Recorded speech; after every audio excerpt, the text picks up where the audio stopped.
Hearing tabiriba mayam kuna maputaram no sharing asi video sidi Portronics ki power bank amakak 10,000 mAh ki power bank amakaki video ne baba sigi power bank se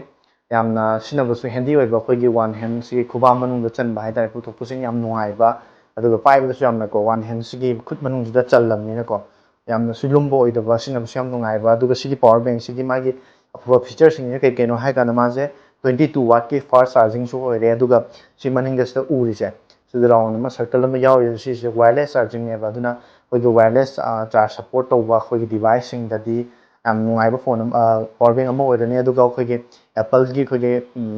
phone sing da magnet yaw do di ma se dum magnet taklo sum nappa ga lai ne ba ko ta roi dum magnet yaw jare hai ta si manung dum sa si ko adu yam phaba power bank ne adu sigi power bank sigi ahanbada unboxing hana box to hana tu gaina kanda box ke yaroke adu yengminar se aduga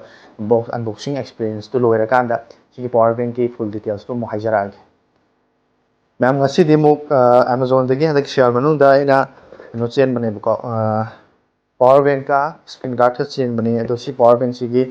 ina review si video si da pazana sigi matang da so khan jarage box manung da yengi si manung si da kai kai yawi no poraiba pana pire process sumna laibra du power bank gi masuk se kamai to gi unboxing to matam da box manung da kari kai yarom ge do mu khuji amtang yeminar si ma'am kuna box hang do ge duga magi power bank gi ai screen guard ka chen ba do mai soi bu khot ba mayam hujikan online da chen bi jam pakhat nei da na ko ki ba yaw nei da na che laga soi raga la ka di kamai to ni khot ni hai do gi problem kam le ngali pe ai haning se online gi chen bi se koi soi ra ga su return to bu lo yai ko duga return to bu da na ta na in case pochai manga ga di ko paisa se dum refund to ko ni ba lupa mo mangoi ba ko adu duna kana to ne khoi online da chen bi se ke su pakhat ngai te se lai re power bank se wireless charging ya power bank ne brand ni Portronics size mai 22 watt ki fast charging support to power bank yamna to 10,000 mAh ka ne ba pick khoi khut ta one hand swai na pai ba chan ba dum ba ya putu pusin nungai ba hai tare ko asina solimo hai che Amazon masai gi khoi sub brand ne ko solimo gi hai che Amazon company ne hai tare Amazon gi company gi dum ba screen guard ne cdi gi phone Samsung Galaxy S21 FE do adugi por magi screen guard ne na da sinduk ke na chen bane ko simadi na to roi ge sum mayam do lag ke mayam ne gum sum screen guard afaba quality level screen guard pa mu sum haibiro ai link tum share to jar ke magi ri sigi screen guard se se le am phajare yeng dam nuai aina pamam do hek thoi sai da khut tabi ko mai pansol yaw da bi se sin hena pansol yaw do khoi amot pa jang jhala kan da am dai gal le ba do na pansol yaw da le ni do si am pare mayam na pamba screen guard ke no pamba so dum link ai share to jar ke mayam comment to biro si sai ta tham kan da sai ta tham khra ke du ga si gi power bank sa hang do yeng si power bank si gi ke mana manung da kai ke inbox hai tar ko box manung da kari kai pot yaw ka la ke do power bank si ko plug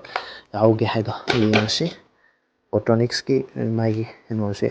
adum pha bane mai charger ga su yaw lei bane ko charger su mayam pam sin nei adu ai na su Portronics ki charger mang da su lei gre ba Amazon da ge du so adu sum sin ba ai hu ko problem le ke fast charger su man mon bane ti power bank se lei re du ga sida mai gi type c cable on do ma le ko si jem ta mane mane si type c de gi na type c de gi type c cable mati ama ham sang ga di oi roi mase power bank ki damakta hapukani no ko apa sang budi oi se fit ma khai ki sang power bank ki damakta di chap chara myam sang su kon chala tham ba no ai te na myam khamning ga su mami se le ko luxel wireless mini hai ja power bank ja aina pick pa thi ri ja thoi ke pick pa thi bane ba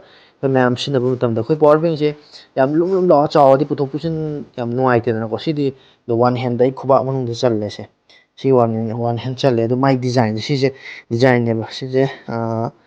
kai hai transparent ne Portronics ki si de logo le si dai si am namba ya bu di na te ko do mai gi design da am phajaba transparent ko helaga do si maning thang bu da si round ye ise circular mi ye se khoi gi wireless oi device oi tar di si ma to dum thangat matam da ma je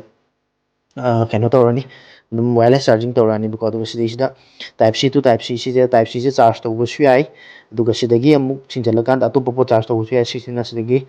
outputꯅꯦ ꯑꯗꯨꯒ ꯁꯤ ꯖꯦꯛ ꯅꯝꯁꯤꯜꯂ ꯃꯇꯨꯡꯗ ꯑꯩꯈꯣꯏ ꯁꯤꯒꯤ ꯁ꯭ꯋꯤꯠꯆꯁꯦ ꯑꯣꯟ ꯇꯧꯕꯤꯒꯗꯕ ꯁ꯭ꯋꯤꯠꯆ ꯑꯣꯟ ꯇꯧꯀꯥꯟꯗ ꯁꯤꯗꯩꯁꯤꯗ ꯂꯥꯛꯑꯒ indicator ꯉꯥꯜꯂꯛꯑꯅꯤ ꯃꯥꯒꯤ battery ꯀꯌꯥꯝ ꯌꯥꯎꯔꯤꯒꯦ ꯑꯗꯣ ꯁꯤꯗꯤ ꯊꯟꯗꯤ ꯊꯟꯗ꯭ꯔꯤꯀꯣ 3%, 70% ꯌꯥꯎꯋꯤ ꯍꯥꯏꯅꯤ, 4 ꯂꯩ, ꯃꯔꯤꯃꯛ ꯉꯥꯜꯂꯛꯑꯗꯤ 100% ꯂꯩꯔꯦ ꯃꯌꯥꯝꯁꯤ ꯈꯪꯕꯤꯔꯝꯃꯅꯤ ꯑꯗꯨꯗꯤ ꯗꯤꯖꯥꯏꯟꯁꯦ ꯌꯥꯝ ꯐꯖꯕꯅꯤꯀꯣ ꯑꯩ ꯃꯌꯥꯝꯗ ꯗꯤꯖꯥꯏꯟꯁꯦ ꯐꯖꯅ ꯎꯍꯟꯖꯔꯛꯀꯦ ꯑꯗꯨꯒ ꯁꯤꯒꯤ ꯄꯋꯥꯔ ꯕꯦꯡ ꯁꯤꯅꯤ ꯑꯟꯕꯣꯛꯁꯤꯡ ꯍꯥꯏꯕꯨ ꯑꯟꯕꯣꯛꯁꯤꯡ ꯑꯦꯛꯁꯄꯤꯔꯤꯌꯦꯟꯁꯅ ꯁꯤꯅꯤ ꯑꯗꯨꯒ ꯃꯌꯥꯝ ꯁꯤꯒꯤ ꯄꯋꯥꯔ ꯕꯦꯡꯁꯦ ꯐꯩ ꯅꯠꯇ꯭ꯔꯒ ꯐꯠꯇꯦ ꯍꯥꯏꯗꯨꯗꯤ ꯑꯃꯨꯛ ꯚꯤꯗꯤꯑꯣꯁꯦ ꯃꯈꯥ ꯇꯥꯅ ꯑꯃꯨꯛ ꯌꯦꯡꯃꯤꯟꯅꯔꯁꯤ ꯃꯌꯥꯝꯅ ꯍꯧꯖꯤꯛ ꯎꯕꯤꯈ꯭ꯔꯕꯗꯨꯅꯦ ꯑꯩꯈꯣꯏ ꯁꯤ ꯄꯋꯥꯔ ꯕꯦꯡꯁꯤꯒꯤ ꯑꯟꯕꯣꯛꯁꯤꯡ ꯇꯧꯕ ꯃꯇꯝꯗ ꯃꯥꯒꯤ ꯁꯤ ꯄꯋꯥꯔ ꯕꯦꯡꯁꯤꯗ ꯌꯥꯎꯔꯛꯏꯁꯦ type C to type C cable ꯃꯇꯦꯛ ꯑꯃ ꯌꯥꯎꯔꯦ ꯑꯩꯈꯣꯏꯒꯤ ꯐꯤꯠ ꯃꯈꯥꯏꯃꯨꯛ ꯁꯥꯡꯕ ꯀꯦꯕꯜ ꯑꯃ ꯌꯥꯎꯔꯦ ꯑꯗꯨꯒ ꯁꯤꯒꯤ ꯃꯃꯥꯡ ꯊꯪꯕꯗ ꯌꯥꯎꯔꯤꯁꯦ ꯃꯌꯥꯝꯅ ꯉꯁꯥꯏ ꯎꯈꯤꯕꯗꯣ ꯁꯤꯁꯦ ꯂꯣꯏꯅꯃꯛ ꯇ꯭ꯔꯥꯟꯁꯄꯦꯔꯦꯟꯠꯅꯤꯀꯣ ꯁꯤꯅ ꯇ꯭ꯔꯥꯟꯁꯄꯦꯔꯦꯟꯠꯅꯤ ꯍꯥꯏꯁꯦ ꯃꯅꯨꯡꯒꯤ ꯗꯤꯖꯥꯏꯟ ꯍꯥꯏꯐꯦꯠ ꯎꯍꯟꯕꯩ ꯋꯥꯅꯤ ꯄꯣꯇ꯭ꯔꯣꯅꯤꯛꯁꯀꯤ ꯂꯣꯒꯣ ꯂꯩꯔꯦ ꯑꯗꯨꯒ ꯁꯤꯗ ꯎꯔꯤꯕ 20 ꯋꯥꯠ 22 ꯋꯥꯠꯀ ꯊꯥꯔꯤꯕ ꯁꯤꯗ ꯄꯋꯥꯔꯒ ꯊꯥꯔꯤꯁꯤꯡꯁꯦ ꯁꯤꯁꯦ ꯅꯝꯕ ꯌꯥꯕ ꯑꯝꯇ ꯅꯠꯇꯦ ꯃꯃꯥꯡꯁꯦ ꯒ꯭ꯂꯥꯁꯅꯤ ꯃꯥꯒꯤ ꯑꯣꯟ ꯇꯧꯅꯕ ꯕꯇꯟꯗꯤ ꯁꯤ ꯂꯩꯔꯦꯀꯣ ꯑꯗꯨꯒ ꯁꯤꯒꯤ ꯇꯥꯏꯞ ꯁꯤꯒꯤ ꯄꯣꯔꯠꯁꯤꯅ ꯆꯥꯔꯖ ꯇꯧꯕꯁꯨ ꯌꯥꯏ ꯁꯤ ꯇꯥꯏꯞ ꯁꯤꯒꯤ ꯀꯦꯕꯜ ꯇꯧꯔꯀꯥꯟꯗ ꯑꯇꯣꯞꯄ ꯄꯣꯠꯇ ꯆꯥꯔꯖ ꯇꯧꯕꯁꯨ ꯌꯥꯏ ꯄꯋꯥꯔ ꯕꯦꯡꯁꯤ ꯆꯥꯔꯖ ꯇꯧꯅꯕꯒꯤꯗꯃꯛꯇꯁꯨ ꯁꯤꯒꯤ ꯄꯣꯔꯠꯁꯤꯅꯤ ꯑꯗꯨꯒ ꯁꯤꯗ ꯇꯥꯏꯞ ꯑꯦꯒꯤ ꯑꯃ ꯌꯥꯎꯔꯤꯁꯤꯅ ꯁꯤꯁꯨ ꯑꯇꯣꯞꯄ ꯄꯣꯠꯇ ꯆꯥꯔꯖ ꯇꯧꯕ ꯌꯥꯔꯦ ꯑꯦꯠ ꯗ ꯁꯦꯝ ꯇꯥꯏꯝ ꯃꯥꯁꯦ ꯀꯩꯗꯧꯒꯦ ꯍꯥꯏ ꯀꯥꯟꯗ ꯇꯥꯏꯞ ꯁꯤꯒꯤ ꯄꯣꯔꯠꯁꯤꯒ ꯇꯥꯏꯞ ꯑꯦꯁꯤꯒ ꯑꯗꯨꯒ ꯁꯤꯒꯤ ꯋꯥꯌꯔꯂꯦꯁ ꯆꯥꯔꯖꯔꯁꯤꯒ ꯐꯣꯟ ꯑꯍꯨꯝ ꯆꯥꯔꯖ ꯇꯧꯕ ꯌꯥꯏꯑꯕ ꯑꯗꯨꯒ ꯄꯥꯏꯕꯗꯁꯨ ꯌꯥꯝ ꯌꯥꯡꯉꯦꯕꯀꯣ ꯄꯨꯊꯣꯛ ꯄꯨꯁꯤꯟ ꯌꯥꯝ ꯅꯨꯡꯉꯥꯏꯔꯅꯤ ꯑꯗꯨꯒ ꯑꯩꯈꯣꯏꯒꯤ ꯂꯩꯇ ꯅꯠꯇ꯭ꯔꯥ ꯑꯩꯈꯣꯏ ꯅꯨꯃꯤꯠ ꯆꯨꯞꯄ ꯑꯃ ꯀꯩꯅꯣ ꯇꯧꯗ꯭ꯔꯒꯁꯨ ꯄꯋꯥꯔ ꯕꯦꯡ 20,000 mAhꯀꯤ ꯑꯗꯩꯗꯤ ꯑꯆꯧ ꯑꯆꯧꯕ ꯑꯂꯨꯝ ꯑꯂꯨꯝ ꯂꯥꯎꯕꯗꯣ ꯄꯨꯔꯒ ꯊꯥꯡꯉ ꯆꯠꯄꯁꯦ ꯌꯥꯝ ꯅꯨꯡꯉꯥꯏꯇꯦ ꯈꯨꯠꯇ ꯄꯥꯏꯕꯁꯨ ꯌꯥꯝ ꯅꯨꯡꯉꯥꯏꯇꯦꯗꯅꯀꯣ ꯁꯤꯗꯤ ꯐꯣꯟꯗꯨꯒꯤ ꯃꯅꯤꯡꯗ ꯇꯛ ꯂꯥꯎꯅ ꯅꯞꯁꯟꯈꯤꯕ ꯃꯇꯝꯗ ꯑꯩꯈꯣꯏꯒꯤ ꯐꯣꯟꯗꯨꯗ ꯑꯗꯨꯝ ꯑꯥꯏꯐꯣꯟꯒꯨꯝꯕ ꯐꯣꯟꯗꯗꯤ ꯅꯞꯄꯒ ꯑꯗꯨꯝ ꯂꯩꯕꯗꯣ ꯌꯥꯝ ꯅꯨꯡꯉꯥꯏꯕ ꯄꯣꯠꯁꯨ ꯑꯣꯏꯔꯦ ꯑꯗꯨꯒ ꯁꯤꯒꯤ ꯐꯣꯟ ꯑꯃꯗ ꯑꯩꯈꯣꯏꯒꯤ ꯀꯩ ꯍꯥꯏꯅꯤ ꯁꯤꯒꯤ ꯄꯣꯠꯁꯦ ꯐꯣꯟꯗꯨꯒꯤ ꯋꯦꯠꯇꯨꯒ ꯌꯦꯡꯅꯕ ꯃꯇꯝꯗ ꯁꯤꯅ ꯌꯥꯝ ꯌꯥꯡꯉꯦꯕ ꯁꯤꯁꯦ ꯐꯣꯟꯗꯨꯒ ꯑꯩꯈꯣꯏ ꯀꯩꯁꯨ ꯌꯥꯝꯅ ꯋꯦꯠꯁꯦ ꯂꯩꯕ ꯎꯔꯣꯏ ꯄꯋꯥꯔ ꯕꯦꯡ ꯍꯥꯏꯔꯅ ꯍꯦꯛꯇ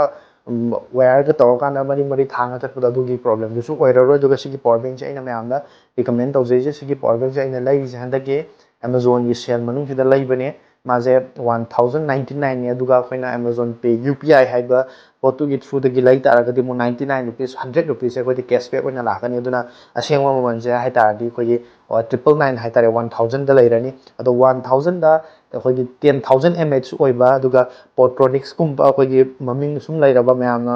ꯃꯁꯛ ꯈꯪꯅꯔꯕ ꯀꯝꯄꯅꯤ ꯑꯐꯕ ꯑꯃꯁꯨ ꯑꯣꯏꯔꯤꯕ ꯑꯗꯨꯒ ꯋꯥꯌꯔꯂꯦꯁ ꯆꯥꯔꯖꯤꯡꯁꯨ ꯑꯃꯨꯛ ꯌꯥꯎꯕ ꯑꯗꯨꯒ 22 ꯋꯥꯠꯀꯤ ꯐꯥꯁꯠ ꯆꯥꯔꯖꯔꯁꯨ ꯑꯃꯨꯛ ꯑꯣꯏꯕ ꯍꯧꯖꯤꯛꯀꯤ ꯃꯇꯝꯁꯤꯗꯀꯣ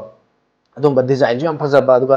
ꯄꯤꯛꯇꯛ ꯇꯧꯔꯒ ꯄꯨꯊꯣꯛ ꯄꯨꯁꯤꯟ ꯌꯥꯝ ꯅꯨꯡꯉꯥꯏꯕ ꯌꯥꯝ ꯅꯨꯡꯉꯥꯏꯒꯗꯕ ꯄꯋꯥꯔ ꯕꯦꯡ ꯑꯃꯈꯛꯅꯦꯅ ꯈꯜꯂꯒ ꯑꯩꯅ ꯁꯤꯒꯤ ꯄꯋꯥꯔ ꯕꯦꯡꯁꯦ ꯑꯣꯔꯗꯔ ꯇꯧꯔꯀꯥꯟꯗ ꯑꯩ ꯏꯁꯥꯁꯨ ꯁꯤꯖꯤꯟꯅꯅꯕꯒꯤꯗꯃꯛꯇ ꯃꯌꯥꯝꯒꯤ ꯔꯤꯚ꯭ꯌꯨ ꯇꯧꯅꯕꯒꯤꯗꯃꯛꯇ ꯚꯤꯗꯤꯑꯣꯁꯦ ꯁꯦꯝꯖꯔꯛꯄꯅꯦ ꯀꯩꯒꯨꯝꯕ ꯑꯩꯉꯣꯟꯗ ꯀꯃꯦꯟ ꯇꯧꯕꯤꯔꯛꯄꯁꯨ ꯃꯌꯥꯝ ꯌꯥꯎꯋꯦ ꯑꯗꯣꯝꯅ ꯄꯋꯥꯔ ꯕꯦꯡ ꯑꯐꯕ ꯑꯝꯇꯪ ꯁꯖꯦꯁ ꯇꯧꯕꯤꯔꯣꯒ ꯍꯥꯏꯕ ꯃꯌꯥꯝ ꯊꯦꯡꯅꯈ꯭ꯔꯦ ꯑꯗꯣ ꯁꯤꯒꯤ ꯄꯋꯥꯔ ꯕꯦꯡꯁꯦ ꯂꯩꯕ ꯌꯥꯕ ꯍꯧꯖꯤꯛꯀꯤ ꯃꯇꯝꯗ ꯑꯐꯕ ꯑꯃ ꯑꯣꯏꯔꯦ ꯑꯗꯨꯒ ꯑꯗꯣꯝꯒꯤ ꯐꯣꯟꯗꯨꯅ ꯑꯗꯣꯝꯅ ꯄꯥꯏꯔꯤꯕ ꯐꯣꯟꯗꯨꯅ ꯋꯥꯌꯔꯂꯦꯁ ꯆꯥꯔꯖꯤꯡ ꯁꯄꯣꯔꯠ ꯇꯧꯕ ꯐꯣꯟ ꯑꯣꯏꯇꯥꯔꯒꯗꯤ ꯃꯁꯤ 10,000 mAhꯀꯤꯗꯃꯛꯇꯗꯤ ꯈ꯭ꯋꯥꯏꯗꯒꯤ ꯐꯕ ꯍꯧꯖꯤꯛꯀꯤ ꯑꯣꯏꯅ ꯍꯥꯏꯇꯥꯔꯦ ꯃꯃꯜꯁꯨ ꯌꯥꯝꯅ ꯍꯣꯡꯕ ꯀꯣ ꯑꯦꯐꯣꯔꯗꯦꯕꯜ ꯑꯣꯏꯕ ꯑꯗꯨꯒꯨꯝꯕ ꯑꯐꯕ ꯄꯋꯥꯔ ꯕꯦꯡ ꯈꯛꯅꯤ ꯑꯁꯤꯒꯤ ꯄꯋꯥꯔ ꯕꯦꯡꯁꯤꯒꯤ ꯑꯩꯒꯤ ꯂꯩꯕꯒꯤ ꯂꯤꯡꯛꯇꯨꯁꯨ ꯑꯩ ꯉꯁꯤꯒꯤ ꯚꯤꯗꯤꯑꯣꯒꯤ ꯗꯤꯁꯀ꯭ꯔꯤꯞꯁꯟꯗ ꯑꯗꯨꯒ ꯀꯃꯦꯟ ꯁꯦꯛꯁꯟꯗꯁꯨ ꯍꯥꯞꯆꯤꯟꯖꯔꯝꯃꯒꯦ ꯑꯗꯨꯒ ꯄꯋꯥꯔ ꯕꯦꯡꯁꯤꯗ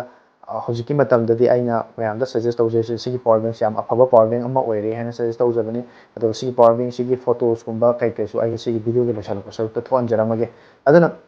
ꯃꯌꯥꯝꯅ ꯇꯨꯡꯗꯁꯨ ꯑꯁꯤꯒꯨꯝꯂꯕ ꯅꯨꯡꯉꯥꯏꯔꯕ ꯑꯅꯧ ꯑꯅꯧꯕ ꯏꯂꯦꯛꯇ꯭ꯔꯣꯅꯤꯛꯀꯤ ꯒꯦꯖꯦꯠꯁꯤꯡ ꯑꯃꯗꯤ ꯐꯣꯟꯅꯆꯤꯡꯕ ꯏꯂꯦꯛꯇ꯭ꯔꯣꯅꯤꯛꯁ ꯑꯃꯁꯨꯡ ꯇꯦꯛꯅꯣꯂꯣꯖꯤꯒ ꯃꯔꯤ ꯂꯩꯅꯕ ꯚꯤꯗꯤꯑꯣ ꯀꯌꯥ ꯌꯦꯡꯕꯤꯅꯕꯒꯤꯗꯃꯛꯇ ꯆꯦꯅꯦꯜ ꯑꯁꯤꯕꯨ ꯁꯕꯁꯀ꯭ꯔꯥꯏꯕ ꯇꯧꯗ꯭ꯔꯤꯕ ꯑꯣꯏꯔꯒꯗꯤ ꯆꯦꯅꯦꯜ ꯑꯁꯤꯕꯨ ꯁꯕꯁꯀ꯭ꯔꯥꯏꯕ ꯇꯧꯁꯟꯕꯤꯔꯝꯃꯣ ꯇꯨꯡꯗꯁꯨ ꯑꯁꯤꯒꯨꯝꯂꯕ ꯅꯨꯡꯉꯥꯏꯕ ꯚꯤꯗꯤꯑꯣ ꯀꯌꯥ ꯌꯦꯡꯕꯤꯅꯕꯒꯤꯗꯃꯛꯇ ꯑꯃꯗꯤ ꯃꯌꯥꯝꯅ ꯄꯥꯝꯕꯤꯕ ꯑꯅꯧꯕ